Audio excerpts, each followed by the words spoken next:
akan menuju Bapak Ibu. Shalom.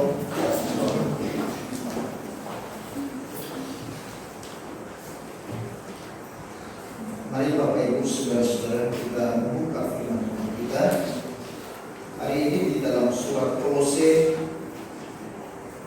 pasal yang pertama ayat 24 sampai dengan ayat yang ke-29. Kolose pasal 1 ayat 24 sampai dengan ayat yang ke-29. Saya mengajak kita untuk membaca bersama-sama. Kolose pasal 1 ayat 24 sampai dengan ayat yang ke-29. Mari kita baca bersama-sama. Demikian firman Tuhan. 1, 2, 3. Sekarang aku bersukacita bahwa aku boleh menderita karena kamu, dan membenarkan dalam dagingku apa yang kurang pada penderitaan Kristus untuk tubuhnya, yaitu jemaat.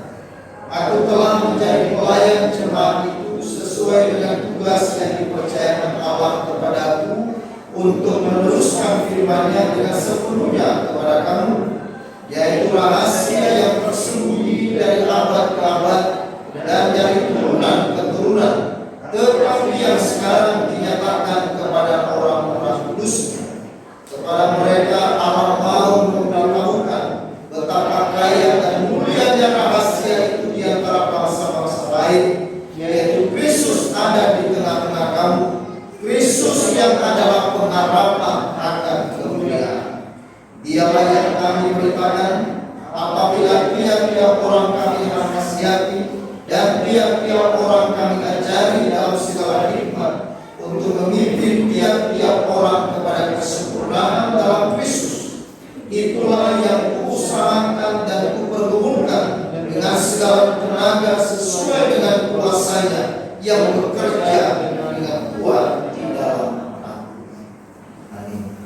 Berbahagialah kita saudara-saudara sekalian yang sudah membaca firman Tuhan ini, dan kita adalah orang yang lebih berbahagia yang percaya menerima dan melakukan firman Tuhan. Saudara-saudara yang dikasihi oleh Tuhan, Rasul Paulus memiliki suatu rahasia yang menjadikan hidupnya penuh dengan makna, penuh dengan arti. Dan hal itu juga yang membuat dia kuat dan tetap bersukacita dalam menghadapi segala macam tantangan dan penderitaan, baik dalam hidupnya dan terutama di dalam segala pelayanan. Apa rahasia dari Rasul Paulus menghadapi semuanya itu dalam hidupnya? Di sini dikatakan bahwa rahasia itu adalah keutamaan Kristus. Saudara-saudara, surat Kolose temanya adalah keutamaan Kristus. Paulus berbicara kepada jemaat di Kolose bahwa Kristus harus mendapat tempat yang paling utama dalam hidup orang percaya. Keutamaan Kristus di dalam hidup seorang Kristen menunjukkan suatu kedalaman dari iman yang dimiliki oleh seseorang yang percaya. Nah, saudara-saudaraku yang terkasih dalam Tuhan, artinya di sini Paulus menyampaikan bahwa di dalam hidupnya, pelayanan dan penderitaan pun Kristus yang diutamakan. Saudara perhatikan di sini, dalam seluruh hidupnya, dalam pelayanannya, dan di dalam penderitaannya sekalipun, Kristus yang harus mendapat tempat yang utama. Ayat 24 dikatakan, sekarang aku bersukacita bahwa aku boleh menderita karena kamu, dan menggenapkan dalam dagingku apa yang kurang pada penderitaan Kristus untuk tubuhnya, yaitu jemaat. Ayat 29, itulah yang kuusahakan dan kupergumulkan dengan segala tenaga sesuai dengan kuasa-Nya yang bekerja dengan kuat di dalam aku. Di sini saudara-saudara sekalian, Paulus memberikan pengakuan bahwa ia sangat bersukacita sekalipun ia harus menderita. Kenapa Paulus sangat bersukacita sekalipun ia harus menderita di dalam pelayanannya? Karena pelayanan Paulus ini adalah sebuah upaya membawa, bahkan merebut orang-orang dalam kegelapan dosa kepada terang. Paulus bersukacita sekalipun di dalam penderitaan, di dalam pelayanan, karena pelayanan ini adalah satu tindakan di mana dia membawa manusia-manusia yang disebut sebagai musuh Allah, sebagai setru Allah, menjadi damai dengan Allah, membawa orang-orang yang akan binasa kepada keselamatan. Pelayanan seperti inilah tentunya membutuhkan sebuah pengorbanan, kesungguhan dan kerja keras yang luar biasa. Karena apa yang dilakukan oleh Paulus di dalam pelayanannya bukan sebuah hal yang mudah. Tetapi karena dia sedang berjuang untuk merebut manusia-manusia yang menuju kepada kebinasaan, merampas manusia-manusia yang di dalam api untuk dibawa kepada hidup. Dan tentunya ini bukan sebuah perjuangan yang mudah. Maka tidak asing saudara-saudara, Paulus berkata bahwa memang di dalam pelayanan tidak bisa dipungkiri bahwa memang harus kita menderita. Seperti itulah teladan Kristus di dalam dia melayani kita. Penderitaan, bahkan akhirnya harus dia dibunuh, yang mati di atas kayu salib. Ini adalah bagian dari konsekuensi di dalam dia melayani kepada manusia. Maka apabila Kristus yang terutama saudara-saudara dalam hidup kita, maka kita akan bersukacita melayani dia di mana dan kapan saja. Amin. Apabila Kristus yang mendapatkan tempat yang utama dalam hidup setiap orang Kristen, pasti akan bersukacita di dalam melayani dia.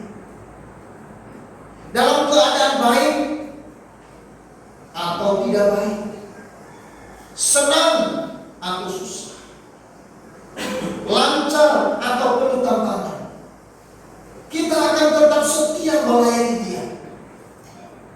Karena di dalam kita melayani Kristus yang adalah utama dalam hidup kita, maka di situ ada sukacita.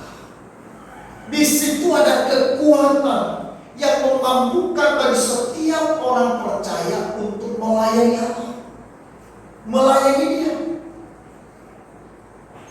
Karena disinilah letak pelayanan kedewasaan kita di dalam Kristus. Karena melayani adalah melakukan apa yang Tuhan kehendaki, bukan apa yang aku kehendaki. Melayani bukan apa yang aku mau, tetapi apa yang Tuhan mau.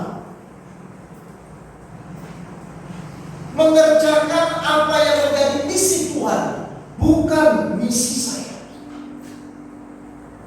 Sedang melakukan dan mengerjakan apa yang menjadi kerinduan dan keinginan Tuhan, bukan apa yang menjadi kerinduan dan keinginan. Inilah yang menjadi alasan kenapa Paulus dia bersukacita di tengah-tengah pelayanan yang penuh dengan penderitaan. Dia teraniaya, dia dimasukkan ke dalam penjara, dia dilemparkan ke dalam jurang, dan pada akhirnya di Roma dia harus dibunuh. Tetapi dalam kesemuanya itu, Paulus berkata, aku bersukacita.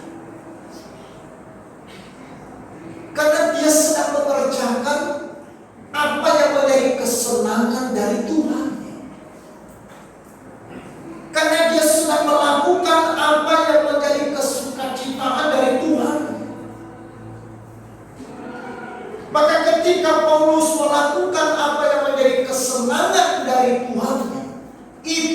adalah sukacita yang terbesar.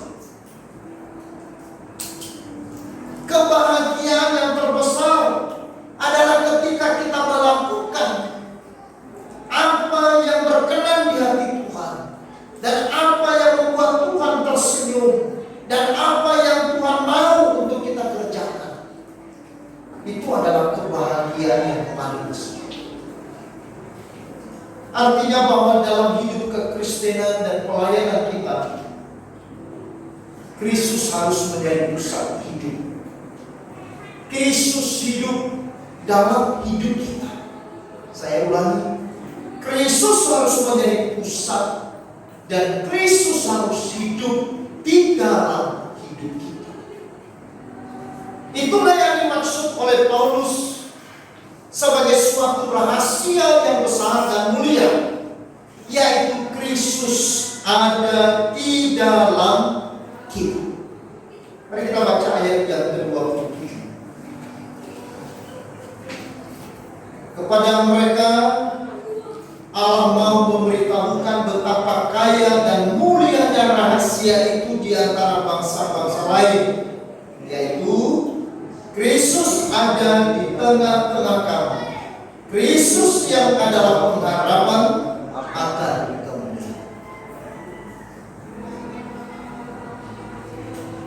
Karena inti dari kekristenan kita, Bapak Ibu, adalah Kristus hidup di dalam hidup kita, bukan di dalam agama, bukan di dalam ritual kita, bukan juga dalam ilmu ketuhanan kita. Karena itu Kristus tidak boleh lepas dari Kristus. Kekristenan tanpa Kristus seperti balon tanpa udara. Saudara, tentunya setiap anak-anak sangat menyukai balon yang indah, apalagi balonnya dengan berbagai macam warna dan bentuk balon yang memang sangat lucu dan menarik. Tetapi apa artinya sebuah balon yang lucu dan menarik tanpa udara di dalamnya? Ya, apa artinya balon yang warna-warni itu tetapi tidak ada udara di dalam balon itu? Demikianlah kehidupan kekristenan. Apa artinya kekristenan tanpa Kristus hidup dalam hidup kita? Apa artinya kekristenan tanpa Kristus hidup dalam seluruh aspek hidup kita? Apa artinya kekristenan tanpa Kristus hidup di dalam pelayanan kita, di dalam kehidupan keluarga kita, hidup di dalam pekerjaan kita, hidup di dalam studi kita, hidup di dalam pergaulan kita? Tidak ada artinya. Dia hanya seperti balon tanpa ada udara di dalamnya. Amin. Saudara-saudara,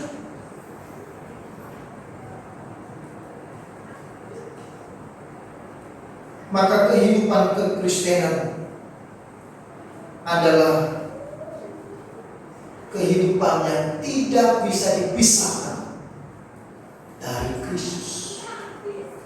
Ini yang mau disampaikan oleh Rasul Paulus kepada jemaat di Kolose waktu itu.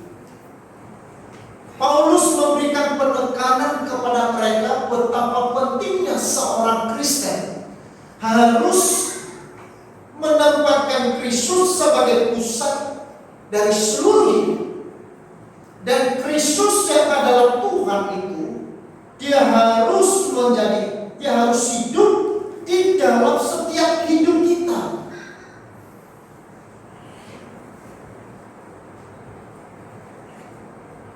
Pada suatu masa, saudara-saudara, itulah seekor singa yang sangat buas dan liar. Setiap kali bertemu dengan makhluk yang lain, singa ini yang liar dan buas ini, dia langsung terekam. dan dilahap habis, terutama manusia. Singa buas ini dia sangat suka dengan daging manusia, saudara. Tak peduli dengan tulang-tulangnya yang keras sekalipun, dia pasti akan remuk dan tidak pernah tersisa oleh taringnya yang runcing ini. Suatu saat ketika dia tahu bahwa orang Kristen itu orang yang baik-baik, dia mendengar dari kawan-kawannya, jangan loh kamu makan itu orang Kristen, karena mereka itu orang yang baik-baik. Lalu singa ini melihat. Lalu suatu saat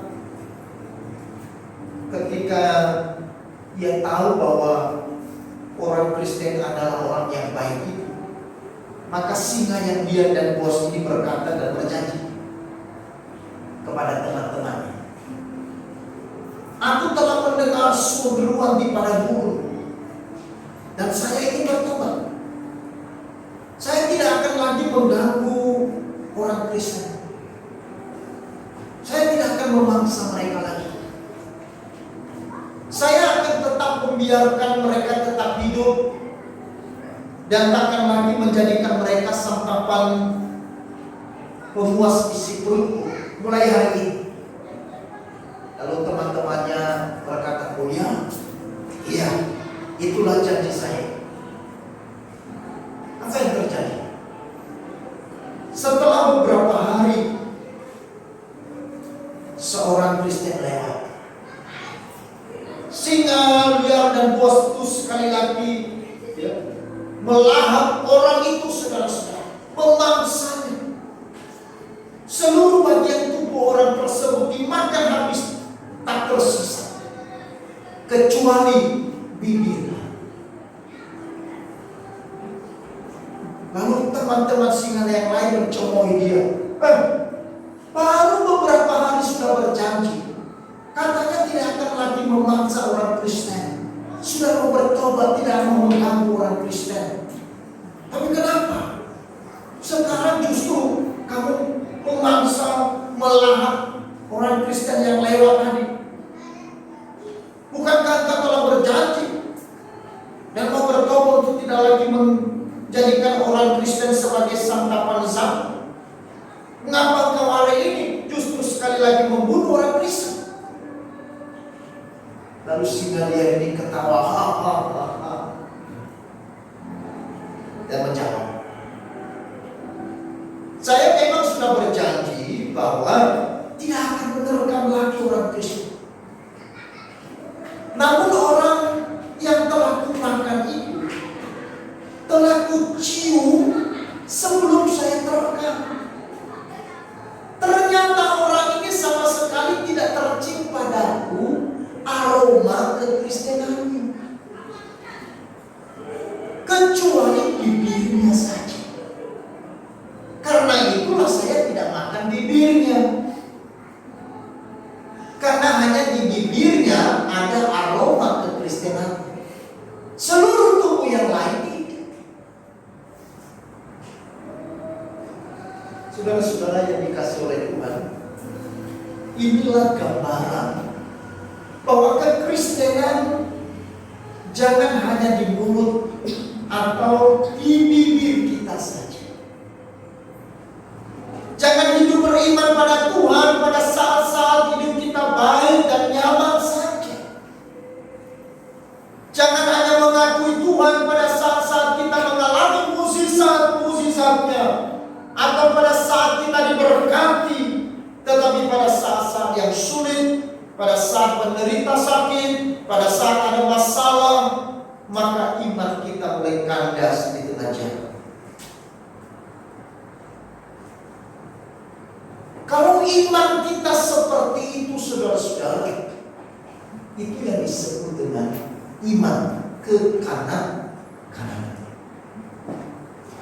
Belajarlah memiliki kedewasaan iman, artinya pada saat baik ataupun pada saat buruk, pada saat lancar atau pada saat macet, kita tetap percaya pada Tuhan. Amin.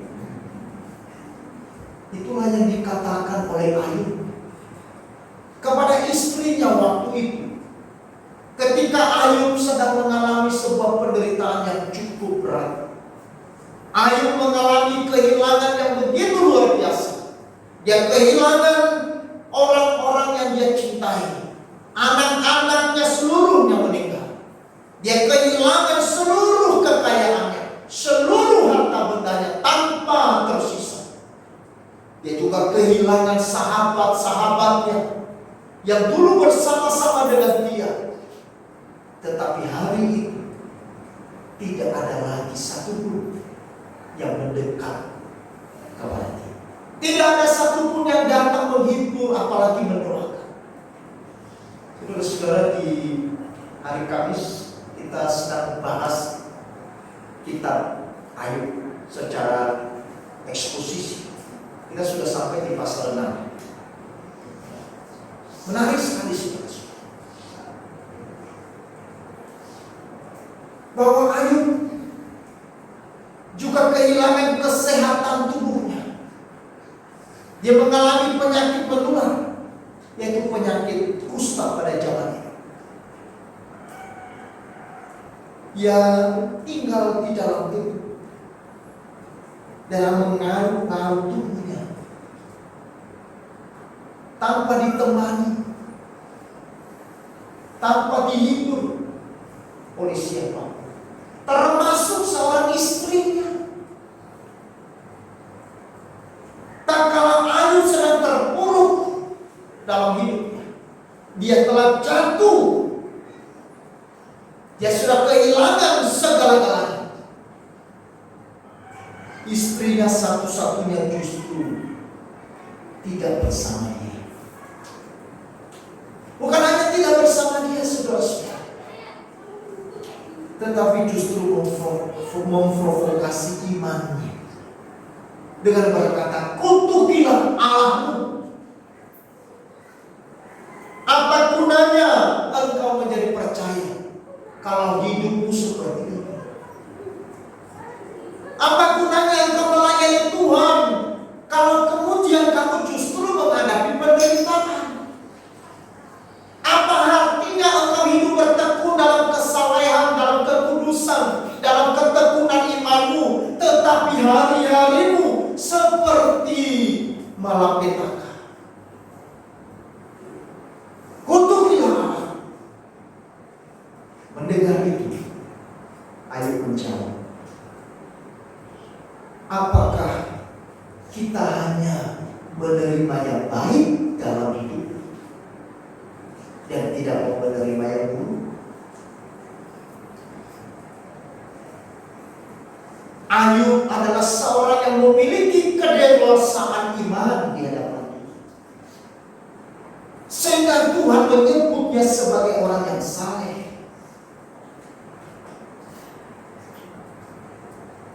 Tuhan bangga kepada Ayub karena dia seorang yang dewasa di dalam iman. Dia tidak hanya bersorak-sorai di hadapan Tuhan pada saat senang.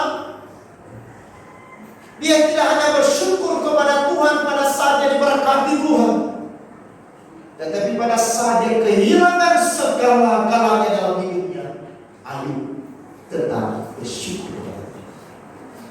Ayub tetap berkata, terpujilah nama Tuhan. Bagaimana dengan pelayanan Ayub? Ia tetap melayani Allah. Bahkan pada saat sahabat-sahabatnya memberikan nasihat-nasihat yang menyindir, nasihat-nasihat yang menyalahkan, nasihat yang menghakimi, Ayub justru melayani mereka. Ayub justru menguatkan mereka supaya mereka mengerti di dalam hidup ini bukan hanya yang baik, tetapi yang buruk pun Allah turut bekerja. Amin. Saudara-saudara yang kekasih dalam Tuhan, di dalam pelayanan kita ada kalanya baik, ada kalanya tidak baik, ada kalanya lancar, ada kalanya tidak lancar. Ada kalanya kita diterima, ada kalanya kita ditolak. Tetapi saudara-saudara,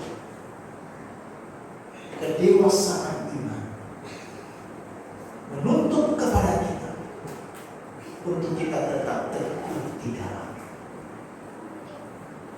Kita mengerjakan apa yang menjadi bagian kita, dan biarkan Tuhan mengerjakan apa yang menjadi bagiannya bagi kita. Seringkali orang Kristen mengurusi bagiannya Tuhan dan tidak menghiraukan apa yang menjadi bagian. Seringkali orang Kristen menuntut untuk Tuhan melakukan bagiannya dan mengerjakan bagiannya dalam hidup kita, tetapi tidak pernah menuntut diri kita untuk mengerjakan apa yang seharusnya kita kerjakan. Saudara-saudara, ini penting sekali. Sering kita berdoa supaya Tuhan memberkati kita, tetapi kita lupa menjadi berkat.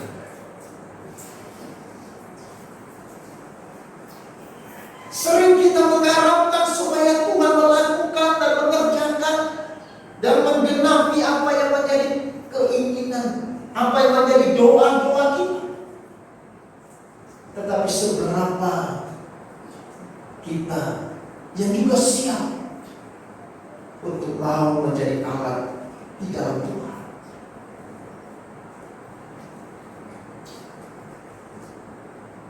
Kekristenan, saudara-saudara, menuntut hidup kita untuk kita menjadi dewasa di tengah-tengah kesukaran, di tengah-tengah penderitaan, di tengah-tengah segala macam tantangan. Yang penting adalah kedewasaan. Apa bedanya anak-anak dengan orang yang dewasa? Anak-anak, saudara-saudara, pada umumnya dia lebih menyukai yang manis-manis, yang enak-enak, betul? Maunya yang manis. Tetapi anak, dia tidak pernah menyadari bahwa yang manis-manis saja itu justru bisa penyakit. Waktu saya kecil, saya ingat betul. Karena pada zaman itu hidup kita begitu susah. Namanya anak-anak di kampung, orang yang miskin, orang desa. Jajan itu bisa dihitung. Apakah 3 bulan sekali kalau bisa beli kerupuk itu sudah keren. Nah, ibu saya, saudara-saudara, selalu mensiasati dengan cara apa? Karena di sana kan ada pisang, ada ini, dan dia selalu bikin pisang goreng. Tapi bagi kita itu udah bosan, karena setiap hari makan pisang. Setiap hari makan pisang. Pagi itu makanannya dari tanaman-tanaman ubi, pisang, ya, singkong, itu aja. Nggak makan nasi. Baru siangnya makan nasi, malamnya singkong lagi atau pisang. Jadi bosan. Maka kalau ibu saya ke pasar sekali seminggu, dia selalu bagi gula 1 kilo. Itu minum air teh itu, saudara-saudara, itu kalau ada tamu, gula itu disimpan di lemari. Dan waktu saya lihat gula itu, saudara-saudara, karena senang dengan manis-manis, saya berusaha bagaimana gula itu saya makan. Jadi saya ambil gula yang sudah disimpan di lemari, dengan diam-diam saya curi, saya ambil makan. Saya kunyah itu gula pasir. Saat itu ibu saya marah ke saya. Dan tiap kali saya makan gula itu, saudara-saudara, itu bisa separuhnya saya makan. Ibu saya tidak, loh, siapa yang makan gula ini? Bikin apa? Minum teh, bukan, kopi, bukan. Terus apa? Makan. langsung dia ambil pare, lalu langsung dia ambil daun pepaya, dia rebus, lalu saya suruh makan.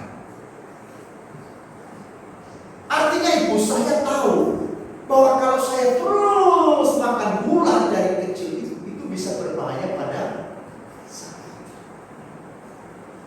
Orang dewasa tahu. Makanya saudara sekarang manis sedikit nggak apa. Jangan terlalu manis ya. Kalau boleh gula tidak ada. Kenapa? Karena gulanya tidak selalu mengenakan. Bisa gula yang terlalu banyak bisa membuat penyakit. Tapi seorang anak dia tidak tahu itu diabetes, dia tidak tahu penyakit yang lain, dia tidak tahu. Yang dia tahu apa? Manis. Nikmat di bibir saja. Kalau orang Kristen saudara-saudara yang kanak-kanak, dia hanya mencicipi kekristenan di bibir. Manisnya di bibir saja. Maka kalau ada yang baik, itu baik, diterima. Padahal sebenarnya saudara-saudara yang dikasih oleh Tuhan, dua sisi kehidupan, baik yang baik ataupun hal yang buruk, sebenarnya sama-sama Tuhan pakai untuk mengerjakan apa yang menjadi rencana Tuhan dalam setiap hidup. Makanya dalam Roma dikatakan bahwa Allah turut bekerja di dalam segala sesuatu untuk mendatangkan kebaikan bagi mereka yang mengasihi Tuhan. Tuhan bisa pakai situasi yang baik untuk kebaikan saudara. Tuhan juga bisa pakai kebaikan atau keburukan untuk kebaikan. Tuhan pakai masalah, Tuhan juga bisa pakai kesakitan, Tuhan juga pakai setiap masalah dalam hidup kita untuk menghasilkan sesuatu yang baik menurut Tuhan di dalam hidup. Itulah sebabnya Ayub dia selalu berkata, terpujilah. Saudara-saudara, semua makhluk di dunia ini sebenarnya sama-sama mengeluh. Tidak ada satu manusia pun di dunia ini yang tidak pernah mengeluh dan tidak menderita. Orang yang hidupnya miskin menderita. Orang yang hidupnya kaya juga menderita. Orang yang sibuk hidupnya menderita. Orang yang nganggur hidupnya pun juga menderita. Hanya orang yang bisa bersyukur dalam hidup itu orang yang berbahagia. Amin. Hanya orang yang bisa bersyukur yang hidupnya bahagia. Bukan karena miskin, bukan karena kaya, bukan karena sehat ataupun karena sakit, tetapi orang yang mampu bersyukur di dalam seluruh hidupnya, dia bisa berbahagia. Ayat 23 saudara-saudara, mari kita baca bersama-sama. 1. Sebab itu kamu harus bertekun dalam iman, tetap teguh dan tidak bergoncang, dan jangan mau digeser dari pengharapan Injil yang telah kamu dengar dan yang telah dikabarkan di seluruh alam di bawah langit, yang aku ini Paulus telah menjadi pelayan. Pelayanan kedewasaan Paulus terbentuk oleh karena penderitaan, masalah, kesukaran demi kesukaran yang Tuhan izinkan dalam hidup. Tetapi penderitaan, kesukaran, kesulitan yang Tuhan izinkan itu tidak menghentikan langkah Paulus untuk mengalami kebahagiaan di dalam hidup. Itu tidak juga menghentikan Paulus untuk tidak melayani. Maka itu sebabnya di sini Paulus berkata, orang Kristen yang menjadikan Kristus sebagai yang utama dalam hidupnya, orang Kristen yang menjadikan Kristus sebagai pusat di dalam seluruh hidupnya, maka dia akan hidup sekarang ini bukan hidup dengan biasa, tetapi dia akan hidup berjuang. Dia akan hidup bertekun dalam iman. Dia akan tetap teguh dan tidak bergoncang sekalipun ada problem. Dia akan tetap dalam pengharapan kepada Tuhan, karena dia tahu pengharapannya kepada Kristus adalah pengharapan yang mulia. Maka berbahagialah kita saudara-saudara yang hidup terus di dalam iman yang dewasa di dalam Tuhan.